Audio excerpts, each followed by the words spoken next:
All right, let's talk games, but I want you to forget the review scores for a minute. Forget the Metacritic ratings and all that noise.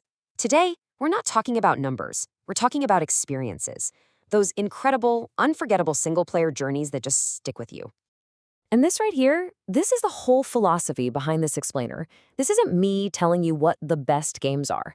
Think of it more as a launchpad. I'm just here to point you towards some amazing worlds, but really, the only opinion that truly matters is the one you form when you've got that controller in your hands. Okay, so first up, let's dive into games that are masters of mood. You know the ones I mean? The games that are all about atmosphere and pure adrenaline. The kind that just pull you in and absolutely refuse to let go. And we are starting with a heavy hitter, Metro Exodus. Look, this isn't some grand story about saving the galaxy. The whole idea here is so much more human and honestly, way more powerful. It's simply about Artyom and his friends, and they're just looking for a safe place to live, a new home. That's it. The vibe in this game is just unmatched. It's so incredibly soulful. But the real hook? The part that makes it truly special? The characters. I'm serious. In a lot of games, you kind of just want to skip the dialogue, right? Not here. You'll find yourself just sitting on the train, listening to them talk, play music. It all builds to this perfectly finished story arc that is, simply put, unforgettable. All right, let's completely switch gears. We're going from that slow atmospheric burn to pure, unadulterated adrenaline. We have to talk about Titanfall 2. For whatever reason, so many people slept on this game when it first came out, but since then, it's become an absolute legend. And it is the textbook definition of an underrated gem. I mean, it's not a secret anymore. Plenty of people have sung its praises, but it's still one of those games that when you finally play it, you feel like you've discovered some kind of hidden treasure. So what makes it so good? Two things. First, the story. The bond you form with your Titan, BT, is just incredible. He's not just a giant robot. He's your partner, a real character you genuinely care about. And second, oh man, the gameplay. The movement in this game is just a joy. Wall running, sliding, boosting, it all flows so perfectly.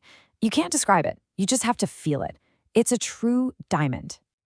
All right, now for the spicy section. Let's talk about the games that didn't play it safe, the ones that made some really bold choices, and in doing so, basically split the entire internet down the middle. And there is no better example of this, none, than The Last of Us Part 2. This might just be one of the most controversial games in modern history.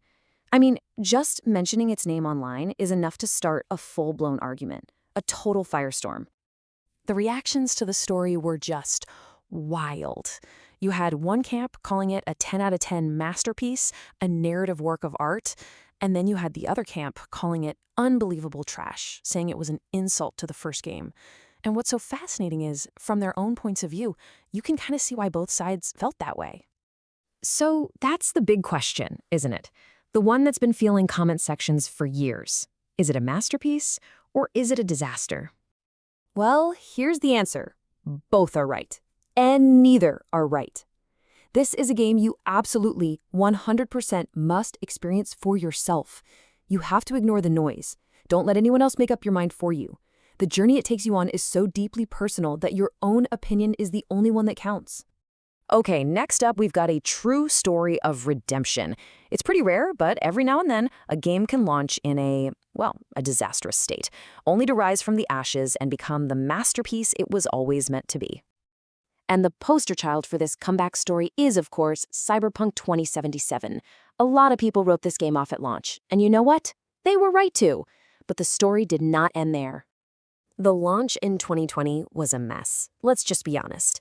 But if you fast forward to today, after years of patches, fixes, and an incredible expansion, it is a completely different game. The version you can play right now is the polished, deep, amazing experience we were all hoping for from the very beginning. And at the heart of that experience is this unforgettable cast, led by one of the absolute best performances in gaming, period. Keanu Reeves as Johnny Silverhand just steals the show. He's not some celebrity cameo, he is Johnny Silverhand. He's the soul of the game, and his performance is a perfect 10 out of 10. And now, we've arrived at the final game. And look, this isn't just another great title. This is a game that set the bar so incredibly high that it's practically in a category all by itself. This is the pinnacle. We are talking about a game that truly redefined what was possible in video game storytelling and world building. It's a genuine landmark for the whole industry, a game whose quality is so high that honestly many others are still very, very far from reaching it. This is Red Dead Redemption 2, and more than anything else, this is the story of Arthur Morgan. His journey from a cynical outlaw to something more is one of the most complex and human stories ever told in a game. He is the heart and soul of this masterpiece. Now, I gotta confess something. It actually took me 2 tries to get into this game. The beginning is a very deliberate, slow burn, and it's easy to bounce off of it. But please, trust me on this. Pushing through that opening is one of the most rewarding things you can do as a gamer. And here's why it's so worth it. The world isn't just big, it's alive. People are still discovering little details years later. The story is a dramatic, heartbreaking epic. And Arthur, you don't just play as him, you feel like you are him. You live his conflicts, his regrets, his search for redemption. It is, without any exaggeration, a 10 on 10 masterpiece, the peak of interactive storytelling. So after all that, after these incredible, soulful, and sometimes controversial journeys, the focus kind of shifts now. It's not about my list anymore, it's about yours. Because that's the real magic, isn't it? These aren't just pieces of software. They're places you can go. They are lives you can inhabit, and powerful stories that can genuinely move you. They are deeply, deeply personal experiences. So the only question left, the most important one of all, is this. With all these worlds out there just waiting, what's going to be your next great adventure?